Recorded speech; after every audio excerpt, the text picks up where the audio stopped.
اللہ اکبر۔ بسم اللہ الرحمن الرحیم۔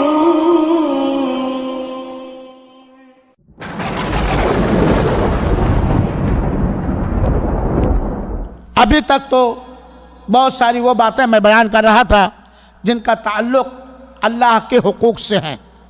آئیے چند ایسی چیزیں بھی سن لیں جن کا تعلق اللہ کے بندوں سے ہیں، اللہ کے بندوں کے حقوق سے ہیں۔ انہی میں سے میرے بھائیوں اور ساتھیوں، والدین کے ساتھ حسن سلوک، اچھا برتاؤ کرنے کی فضیلت کیا ہے؟ اللہ تعالیٰ نے قرآن مجید کے اندر بیان فرمایا، سورہ نساء آیت نمبر 36، وَعَبُدُوا اللَّهَ، اللہ ہی کی عبادت کرو۔ نمبر 1، وَلَا تُشْرِكُوا بِهِ شَيْئًا، اور اللہ کے ساتھ کسی کو قطعاً بالکل شریک نہ کرو۔ وَبِالْوَالِدَيْنِ إِحْسَانًا، اور اپنے والدین کے ساتھ اچھے سے اچھا برتاؤ کرو۔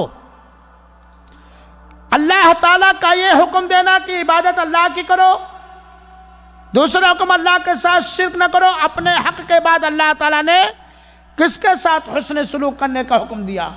ماں باپ کے ساتھ، جس ماں نے ہمیں بہت کچھ برداشت کر کے پالا ہے، جس باپ نے ہمیں بہت کچھ برداشت کر کے پالا ہے۔ اللہ کے رسول اکرم نے فرمایا، اس آدمی کی ناک خاک آلود ہو جو اپنے ماں باپ کو پائے، ان میں سے کسی کو پائے اور جنت نہ حاصل کر سکے، جنت نہ حاصل کرے۔ اور اللہ تعالیٰ نے قرآن مجید میں وَوَصَّيْنَا الْإِنسَانَ، ہم نے انسان کو یہ وصیت کیا ہے۔ کیا وصیت؟ بِوَالِدَيْهِ حُسْنًا، کہ اپنے ماں باپ کے ساتھ حسن سلوک اور اچھا برتاؤ کرے۔